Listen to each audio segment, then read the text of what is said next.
Dajta vidva sem, si bo dal. Sem ga bomo dali. Sem mačka, če lahko videno, da?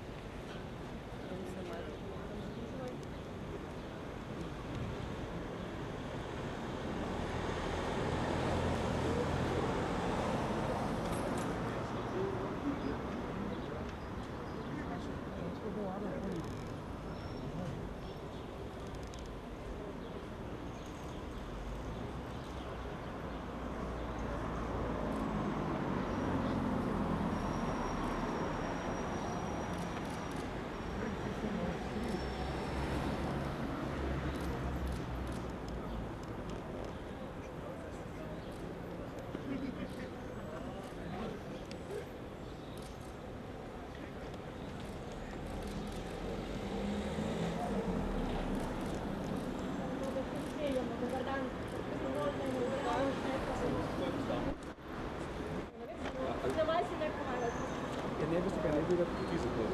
Ja, to ne še razpredeli problema.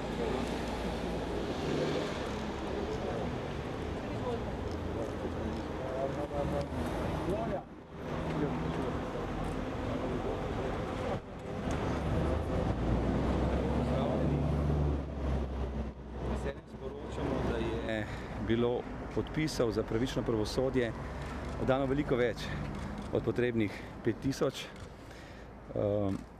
Zahvaljujemo se vsem, ki so oddali svoj podpis, še posebej pa našim sodelavkam in sodelavcem, prostovoljkam in prostovoljcem na stojnicah, ki so prijazno, požrtvovalno, prizadevno pojasnjevali cilje in namene našega zakona o ukrepih za zagotovitev javnosti, preglednosti in odgovornosti v pravosodju. Prepričani smo, da si vsi državljanke in državljani želimo pravice, spoštovanje ustave in zakonov, ko imamo opravka s sodišči, in čas je, da k temu tudi sami prispevamo. Temu je namenjen zakon in prepričani smo, da bomo v naslednjih mesecih uspeli vzpostaviti z poslankami in poslanci, pa tudi pravosodnimi funkcionarji dialog, ki ga žal do sedaj ni bilo, da bi ta zakon vendarle šel skozi. Mi smo pripravljeni na dialog, pripravljeni smo se pogovarjati o izboljšavi tega našega predloga, vse zato, da bi ljudje, ko pridejo na sodišča, v resnici tam imeli opravka z poštenimi sodnicami in sodniki, ter da bi se jih obravnavalo v skladu z ustavo in zakoni. Hvala lepa. Lahko? Naslednja faza postopka je, da je ta zakon uvrščen na dnevni red obravnave v Državnem zboru, kjer bomo kot predlagatelji zakon predstavili in seveda se potem tudi dogovarjali z poslanskimi skupinami, poslankami in poslanci o morebitnih dopolnitvah in spremembah tega našega predloga. Mi, kot rečeno, smo pripravljeni na dialog, ne mislimo, da smo najpametnejši, pripravljeni smo skupaj iskati tudi boljše rešitve, ki bile seveda široko sprejemljive.